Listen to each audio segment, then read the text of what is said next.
Desde el Centro de Liderazgo y Tecnología queremos tener entrevistas inspiradoras con personas que nos ayudan a reflexionar sobre asuntos que nos parecen relevantes. Hoy tenemos la suerte de tener a Blanca Losada, ingeniera industrial de la Politécnica. Hemos compartido muchos momentos bonitos, muchos debates complicados, y creo que para entender los retos del desarrollo de carrera de las mujeres en entornos tecnológicos, conocer tu trayectoria va a ser muy inspirador. Entonces, vamos viendo lo que surge en nuestra conversación, pero sí me gustaría que empezaras contándonos los titulares de tu trayectoria profesional. ¿Cómo nos contarías esas pinceladas que nos permiten conocer tu éxito profesional, que podemos llamarlo así, sin duda? Bueno, luego debatimos sobre el éxito y el fracaso, que creo que es uno de los temas, y qué significan esas etiquetas que le ponemos a la trayectoria que seguimos, no solo en el ámbito profesional, sino yo creo que dentro de un conjunto que al final es la vida, ¿no? Luego podemos entrar a lo mejor Sí. en eso, que seguro que tú tienes también puntos de vista tremendamente interesantes. Los titulares es que seguramente mi vida profesional sin duda hubiera sido distinta si yo no hubiera elegido estudiar la carrera que elegí estudiar, que fue Ingeniería Industrial en esta universidad. Decisión que, como las que toma casi todo el mundo a los 17 años, pues fue una decisión tomada entre un mar de dudas, y donde mi madre jugó un papel muy importante. Yo tenía una clara tendencia a las disciplinas científicas, a las matemáticas, que me encantaban, a la física, y me planteé seriamente haber estudiado una carrera más de corte científico. Y fue mi madre quien en ese momento me hizo la reflexión de la vida es muy larga, es bueno dejarte, si no tienes las ideas tremendamente claras, es bueno dejar puertas abiertas, espacios lo más abiertos posible, y en ese sentido estudiar una ingeniería te va a ofrecer una versatilidad de posibilidades enorme. Y esa fue la razón básica por la cual, además, yo dentro de las ingenierías escogí industriales, precisamente porque tiene un espectro tremendamente amplio. Y yo no me veía encasillada con 17 años en nada muy concreto. La escuela evidentemente me cambió, como nos cambia a todos, y cuando salí con 24 años tuve la suerte de empezar a trabajar en el sector energético en una de las grandes compañías eléctricas de aquel momento, en Unión Fenosa, y la verdad es que cuando lo miro en retrospectiva creo que la gran suerte que he tenido es haber seguido una trayectoria con sentido y con sus momentos de aprendizaje en un orden bastante adecuado y bastante lógico. Yo de primeras entré a trabajar en el mundo puramente operativo, en un departamento de mantenimiento de infraestructuras. ¿Porque tu especialidad cuál era? Yo hice energéticas, pero acabé en el mundo eléctrico, de hoz y coz, y ya digo, metido en un mundo muy operativo, rodeada de gente. La mayor parte de ella no tenía una formación estructurada o universitaria, pero conocían el oficio y les gustaba lo que hacía una barbaridad. Y yo creo que eso fue el primer gran aprendizaje. Qué importante es que te lo pases bien con lo que estás haciendo, y qué importante es el sentido de la responsabilidad. Yo con 27 años tenía más de 150 personas que me reportaban. Entonces, cobras conciencia muy pronto de eso, de lo que supone ser responsable, no solo por ti, sino por todo el equipo que tienes a tu cargo. Y eso fue una enseñanza muy importante y en un momento muy temprano y muy oportuno. Luego, a los pocos años, se produjo un cambio sectorial como consecuencia de la liberalización del sector energético y eléctrico en concreto, y ahí me encomendaron dentro de la empresa otro reto, que fue hacer la transformación tecnológica y la integración de todos los centros de control de la parte de redes de distribución que tenía en aquel momento la compañía, y ahí descubrí también otra cosa, y es que la tecnología es una palanca muy poderosa para el cambio, pero al final la tecla que tienes que tocar es la tecla de las personas. De nada te sirven todos los artilugios tecnológicos si no eres capaz de movilizar la verdadera fuerza motriz que son las personas. Y eso fue también una etapa preciosa. Después estuve pues, en distintos puestos, estuve en funciones corporativas, llevé aspectos comerciales, negocio de trading. Yo creo que esa fue una etapa también muy enriquecedora porque aprendí a negociar,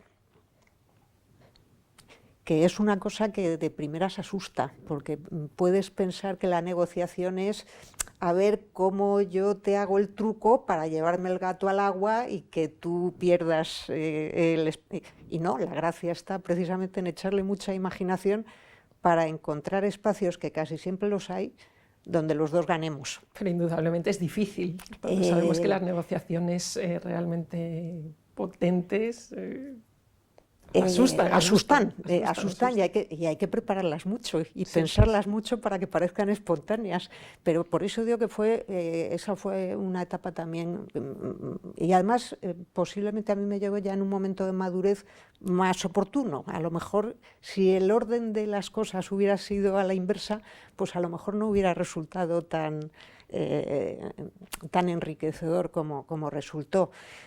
Bueno, de resultados de todo aquello, en un momento determinado también se produce una gran operación corporativa, la compañía se fusiona con otra gran compañía, y en ese momento pues también me veo al frente de un equipo todavía más grande encargado de hacer el proceso de integración en el negocio que yo llevaba, que era la distribución de electricidad.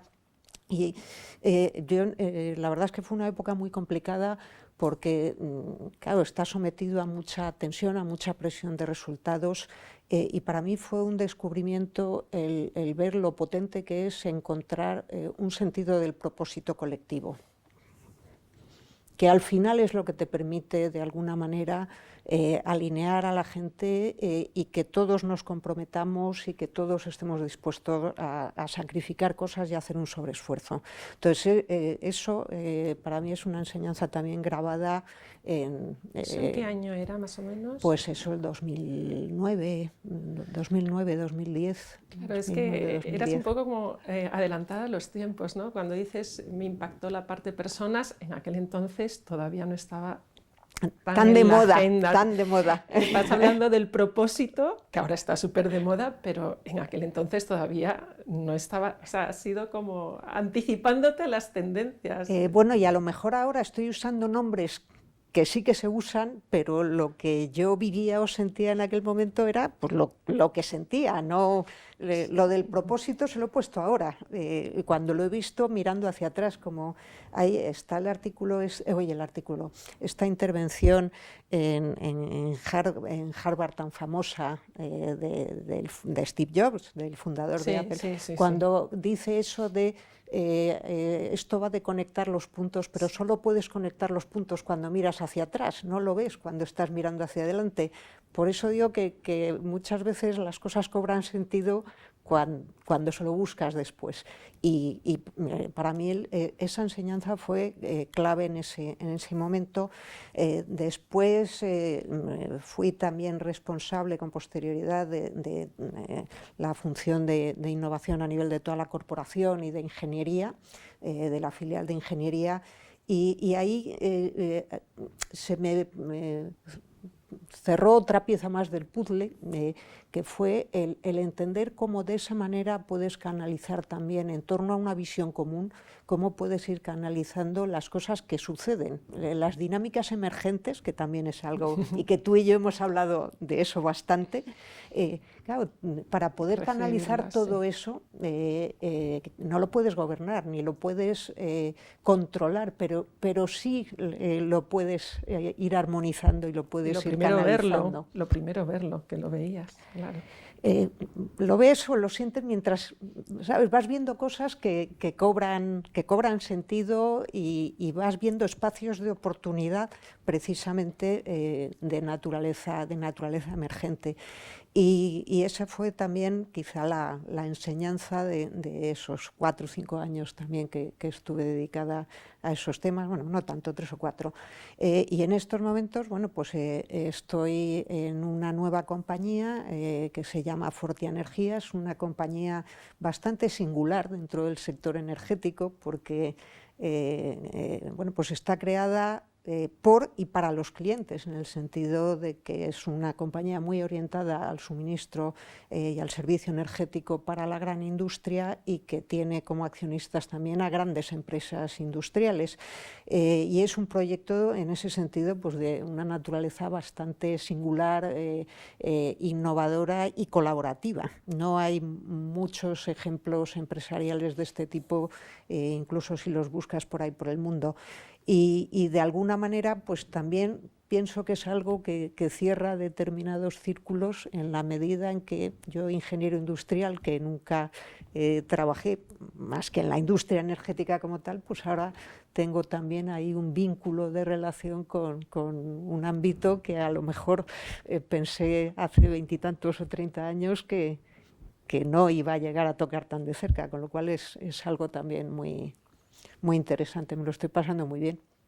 Qué bien, qué bonita la carrera. Según ibas contando, me iba imaginando, pues eso, una joven ingeniera, una cría. Una cría. Con 150 personas a su cargo, en un entorno muy de hombres.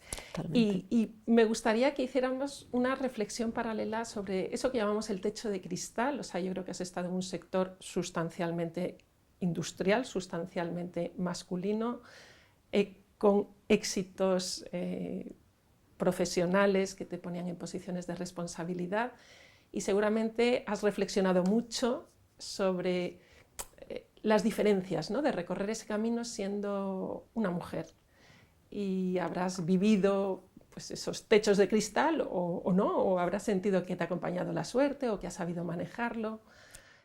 ¿Qué nos dirías de ese recorrido con perspectiva de mujer ingeniera?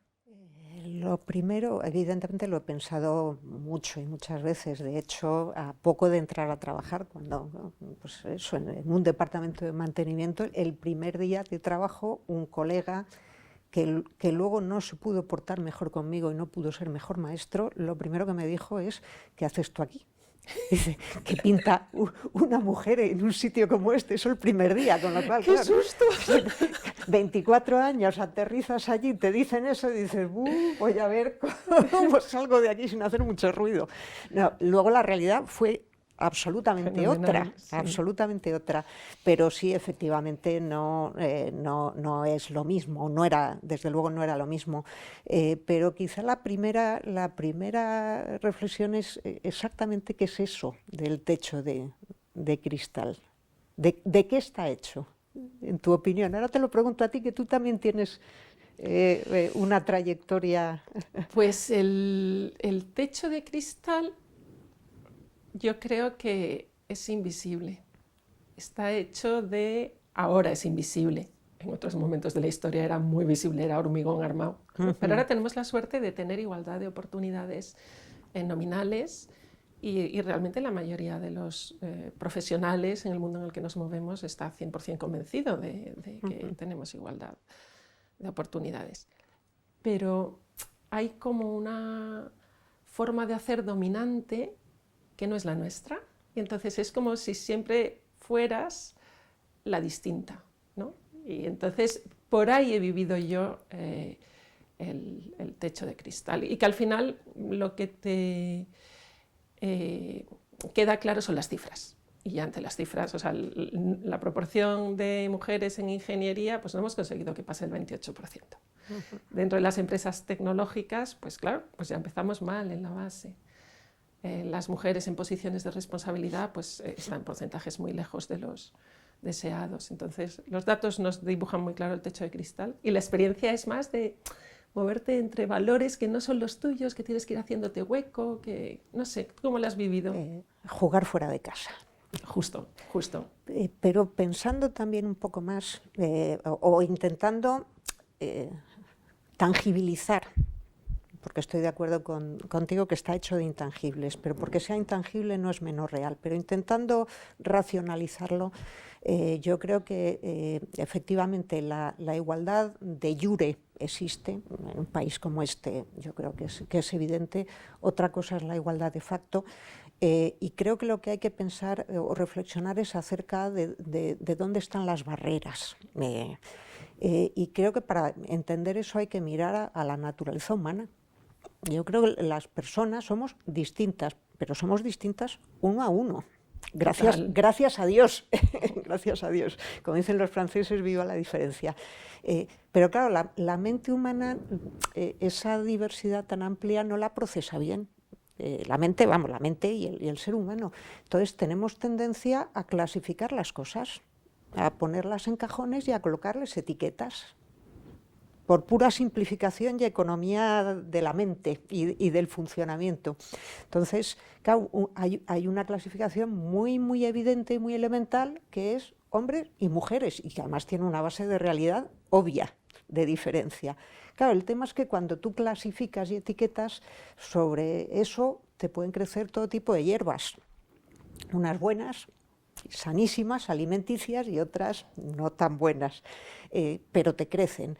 Con lo cual, y hay una tendencia inevitable cuando clasificas las cosas a utilizar eso en defensa propia y decir, yo me creo mi propio grupo que me protege del resto y por lo tanto lo utilizo como una herramienta de autodefensa y de poder. Y esos juegos existen. Sí, Existen el entre poder hombres y mujeres. el poder es una de las claves. Es una de las claves, pero porque está implícito en la naturaleza humana, porque al final nace de nuestros propios miedos y de nuestra propia necesidad de seguridad. Entonces, claro, tienes que empezar por ser, yo creo, consciente de eso. O sea, para romper ese intangible, ese techo invisible, tienes que ser consciente de que el ser humano funciona así. Y luego tienes también que ser consciente de que hay un constructo mental tuyo, individual y colectivo, que es realmente contra el que estás luchando. Para mí, el techo de cristal es una construcción mental, individual y colectiva. Y es real. Sí. Bueno, y ahora estamos en un momento muy bonito. Me encanta lo que compartimos en AEMENER, la Asociación de Mujeres de la Energía, ¿no? Y entonces la energía, valga la redundancia, que se junta allí cuando estamos con mujeres del sector que están, te das cuenta de que se va cambiando ese esquema mental que pone barreras en el fondo, ¿no? Y que yo creo que al final, decía un amigo en un debate sobre los temas de género en consejos de administración, me lanzó una pregunta y dice, ¿alguna vez has visto en la historia que el poder se suelte por las buenas? Es que he resonado con ello cuando tú has dicho lo del poder. Pero es evidente, es evidente. Nadie, bueno, algunas veces decía, tú imagínate que el mundo, en vez de hombres y mujeres, estuviera dividido entre López y Pérez. Los López no le entregarían, en principio, no cederían el poder sin más, sino que tiene que ser, yo creo, precisamente, pues eso, un ejercicio de recableado de determinadas construcciones y formas de pensar, pero empezando por uno mismo, porque yo creo que muchas veces son nuestros propios miedos individuales o nuestra propia, bueno, pues necesidad de confort el que nos hacen quedarnos en una zona de comodidad. Entonces, una parte del techo de cristal también está construido solo dentro de nuestra cabeza. Entonces creo que ahí hay que ser consciente de ello y creo que hay que hacer un ejercicio de intentar salir de esa zona de confort y enfrentarte a determinados retos que no siempre es cómodo. Y luego hay otra cosa que me parece también clave, esa más quizá a nivel colectivo. Al final la vida y el entorno y las relaciones te ofrecen oportunidades constantemente. Yo me he ido encontrando, pues eso, desde esta persona que comentaba al principio, a muchos otros colegas, jefes, compañeros, colaboradores, gente que me ha ido ofreciendo oportunidades en forma de confianza. Entonces, claro, en ese momento tienes que dar el paso a arriesgarte a equivocarte, a arriesgarte a caer y tenerte que levantar, que es una cosa que no apetece demasiado, y honrar esa confianza. Entonces, para mí el techo de cristal al final, como cualquier otra barrera, se salva con confianza en uno mismo y con confianza en los demás, generando lazos de confianza, y además es un círculo virtuoso. Yo tuve un jefe, he tenido la suerte de tener jefes muy buenos, y uno de ellos aplicaba el principio, dice, aquí hay que aplicar la confianza por sistema y la desconfianza por excepción. Dice, porque es que la desconfianza es muy cara. Dice, pero claro, una cosa es, él lo practicaba, era bastante coherente en ese sentido, que era lo que le daba credibilidad al mensaje. No se me ha olvidado, y creo que es una de las claves, la confianza. Pues me gusta esa reflexión como cierre de esta parte. Creo que tu trayectoria en sí inspira a chicas, a jóvenes. Nosotras tenemos hijas que están en ingeniería, y yo creo que si echamos la vista atrás, yo estoy muy agradecida a mujeres que vinieron por delante de nosotras. Nosotros disfrutamos lo que ellas conquistaron, y sobre todo me gusta mirar al futuro, ¿no? Para que las jóvenes profesionales y estudiantes que se incorporan al mercado de trabajo se incorporen con esa confianza y con ese convencimiento de que hay que arriesgar, y que si arriesgas, pues transitas. Mira tú, con 24 años, la jefa de 150 técnicos de mantenimiento que te miraban como ahí la niña, ¿no? Y adelante, y adelante. Y si tuvieras, has ido diciendo ya algunas cosas, pero si tuvieras que resaltar lo que han sido tus fuentes de inspiración, tus recursos básicos, ¿no? Para atreverte, para encontrar ese propósito, para confiar en las personas, ¿cuáles han sido tus palancas, tus recursos? Pues fíjate, yo creo que el primer recurso, la primera fuente brota de uno mismo.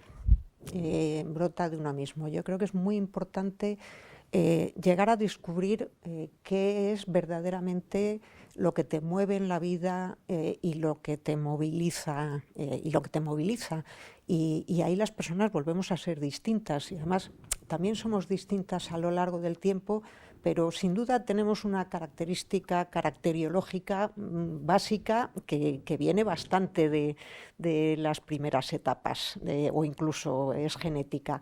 Entonces, claro, hay gente que está más orientada a descubrir cosas, a crear cosas, a ordenar cosas. Hay gente muy orientada a cuidar a los demás. Las profesiones asistenciales y la docencia, yo creo, tienen muchísimo de ese componente. Entonces, claro, saber de verdad, de forma profunda, qué es lo que a ti te mueve, no es nada sencillo en absoluto, y para mí es una de las claves básicas. Yo lo descubrí bastante mayor, y a base, pues eso, muchas veces de tener a lo mejor el foco perdido.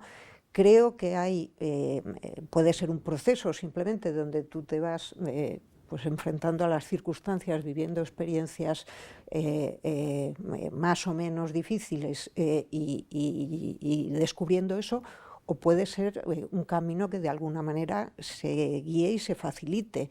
En ese sentido, yo creo que una de las grandes aportaciones que el Centro de Liderazgo hace y puede hacer a los jóvenes y no tan jóvenes de esta universidad es precisamente aportar esa forma estructurada de autodescubrimiento, porque eso también se puede profesionalizar. No se trata de que cada uno de los seres humanos que vivimos en la Tierra lo aprendamos por nosotros mismos, también se puede enseñar y transmitir. Y creo que es una de las grandes cosas que hacéis aquí, porque si no es fácil con 40 años saberlo, menos lo es con 20.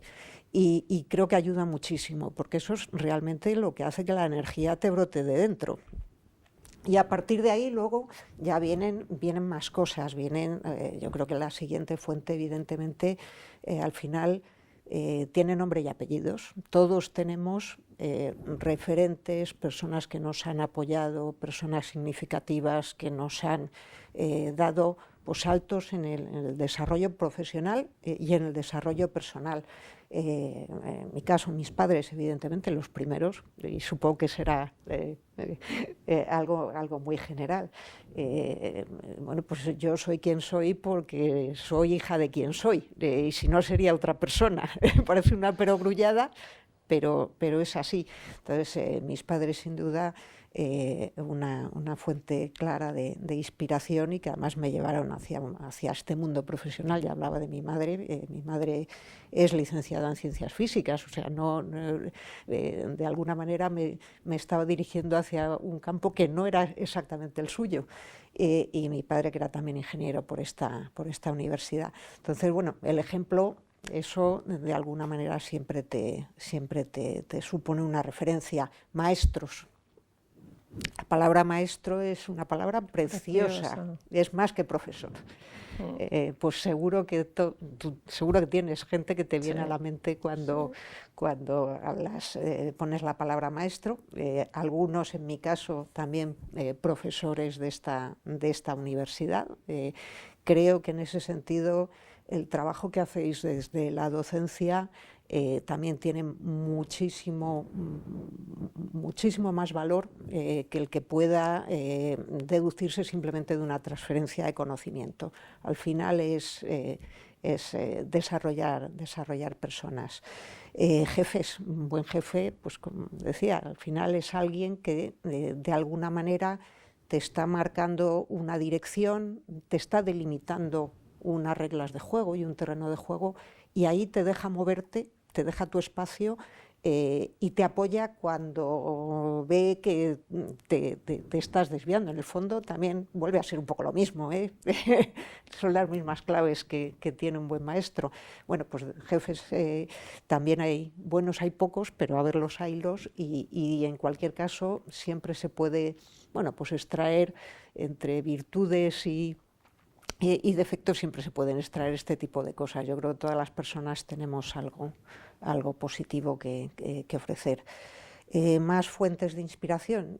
Yo creo que hacer algo, tener en cada momento un proyecto que te ilusione y al que le veas un sentido, con el que puedas bueno, pues hacer proyecto común con más gente y crear algo que merezca la pena. Entonces, a mí, pues eso, he tenido la suerte, me considero afortunada, de que mi vida profesional me ha permitido en varias ocasiones identificar pues esos proyectos colectivos al amparo de los cuales construyes muchísimas relaciones y construyes, pues eso, también intangibles, pero que son tan reales como el techo de cristal y mucho más enriquecedores. Entonces, yo creo que el tener un proyecto, y si encima tienes la suerte de alguna manera de poder liderarlo, de poder abanderarlo, pues ya es tremendamente bonito. Yo creo que al final el dirigir o liderar es precisamente eso, es dar sentido. Dar sentido en un doble sentido, en el sentido de decir hacia dónde vamos, ¿sabes? La estrategia, y para qué lo hacemos, que es el propósito. Es estrategia y propósito al final, y esa es la manera, yo creo, de movilizar precisamente en aras a algo en lo que creas, a unos valores, a una visión compartida, a un proyecto común. Y para mí esa es una fuente clarísima de satisfacción y de inspiración en el sentido del propósito. Y quizá por último, pues el fruto que dejas, ¿no? De lo que vas dejando, tanto en términos profesionales como en términos vitales. Yo creo que quizá mi mejor fuente de inspiración o mi mejor obra al final pues son mis hijas. Sí. Sí.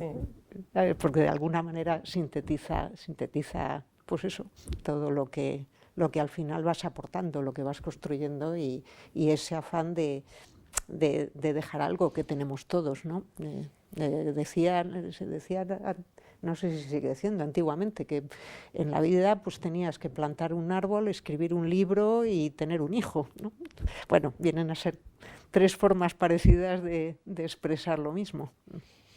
Muy bien, qué bonitas las reflexiones, porque oyéndolo así desde fuera te das cuenta de que tus recursos están muy conectados con las personas. Siempre son personas que te acompañan, el sentido compartido y ser tú misma, que como dices ahora también lo tenemos como competencia, autoconocimiento, pero qué difícil es cuando lo haces solo, lo haces sin referentes. Sí, bueno, yo creo que es muy difícil, pero al final todos Nos los guiamos. individuos, o sea, las personas somos individuales y nos enfrentamos a eso absolutamente solos. Otra cosa es que evidentemente hacerlo solo e ignorante es peor que es peor que hacerlo solo. Sí, Con lo cual, el ponerle luz a eso me parece que no le puedes evitar a nadie la soledad de su propia vida y de su propia evolución, pero sí se puede eliminar mucha inconsciencia y mucha ignorancia. Entonces creo que es algo tremendamente importante. no, nosotros lo vemos en el centro de liderazgo con nuestros estudiantes. Agradecen muchísimo el poner conceptos, el abrir algunas reflexiones que nosotras hemos abierto en la crisis de los 40. Claro. Y el trasladarles es muy bonito. Bueno, y para terminar, Blanca, como antigua alumna de la Politécnica, ¿qué te aportó el paso por la universidad? Aunque en realidad debería decir ¿qué te sigue aportando? Porque siempre has estado aquí, ahora sigues en el CES, ¿no? En el Centro Económico y Social, en la escuela te veo cada 2 por 3, o sea, realmente sigues siendo UPM, pero si echas la mirada atrás en ese desarrollo de carrera. Pues yo que me ha aportado muchísimo, vamos, yo sería una persona distinta, desde luego, si no hubiera tomado esa decisión que tomé con 17 años de estudiar en esta universidad. Pero por concretarlo un poquito más, yo creo, quizá lo más obvio es el aprendizaje. Yo creo que los estudios que se hacen aquí tienen como objetivo declarado el aprendizaje. Lo que pasa es que yo tengo la sensación de que lo importante que aprendí no fueron los conocimientos que se me transmitieron, que sin duda pues fueron necesarios y fueron importantes. Lo que pasa que con el tiempo, la edad, pues se me han ido olvidando. Reconozco que se me ha olvidado casi todo lo que me enseñasteis y ahí te meto en ese saco como profesora que... Y luego hay una parte que es el saber tecnológico de hace ya unos tropocientos años que se ha olvidado a sí mismo, porque el desarrollo de las últimas 3 décadas pues es absolutamente de hacer borrón y cuenta nueva, con lo cual esa parte yo creo que fue más bien una excusa para aprender de verdad lo importante. Yo siempre digo que en la escuela yo aprendí a aprender. Y eso en un mundo que cambia a la velocidad vertiginosa que cambia, donde casi todo es relativo, donde todo es incierto, volátil. Creo que no me podían haber hecho mejor regalo que el habernos preparado, porque además creo que eso forma parte de alguna manera del plan de estudios de cristal, ¿sabes? Es invisible, es invisible, pero en el fondo yo creo que todas las dinámicas que se generaban y se siguen generando tienen como propósito, quizá no consciente, pero sí real, el desarrollar personas capaces de resolver problemas, de adaptarse, de ser bastante resilientes, de ser bastante creativos, de buscarse la vida en una palabra, y creo que eso es más necesario que nunca en este mundo. Otra cosa es que a lo mejor esa forma de hacer ingenieros que lleva funcionando 200 años, pues a lo mejor, precisamente porque el mundo ahora es mucho más rápido y más complejo, a lo mejor también hay que traerle a la conciencia y añadirle capas de otra naturaleza más estructuradas. Pero eso para mí fue una de las cosas importantes que me dio el pasar por aquí. Otra, muy importante, vuelve a tener que ver con las personas. Al final, me parece que fue Shakespeare quien dijo por ahí en algún sitio, dejó escrito, que los amigos son la familia que nos permitimos elegir. Y yo tengo muchísimos amigos que vienen de aquella época y otros que he hecho en este contexto con posterioridad, pero es que además, bueno, pues en la escuela conocí al que aún hoy es mi marido, con lo cual es que mi familia de sangre y de elección se ha nutrido muchísimo bueno, pues de estos recintos que conforman la universidad y en concreto la Escuela de Industriales. Y luego, quizá lo más importante es eso, es que me hicieron como soy. Sería de otra manera si no hubiera pasado por aquí, y ese es un regalo también muy importante. Y creo que en ese sentido, y vuelvo a lo mismo, no quiero parecer pelota, pero creo que el Centro de Liderazgo y Tecnología combina esas dos cosas, es decir, disciplinas tecnológicas, una formación capaz de adaptarse mucho a este mundo en el que vivimos, que la tecnología lo está transformando, pero al mismo tiempo sin perder la dimensión de lo que es la persona y de lo que es el desarrollo de las personas de forma estructurada, con lo cual creo que hacéis si esto no estuviera inventado, habría que inventarlo, pero de manera absolutamente urgente, porque me parece muy necesario. Y en definitiva es eso, no sé, yo me considero, siempre digo que aquí estoy en mi casa, y que en cierto sentido pues es como, la Universidad Politécnica es un poco como mi madre, ¿no?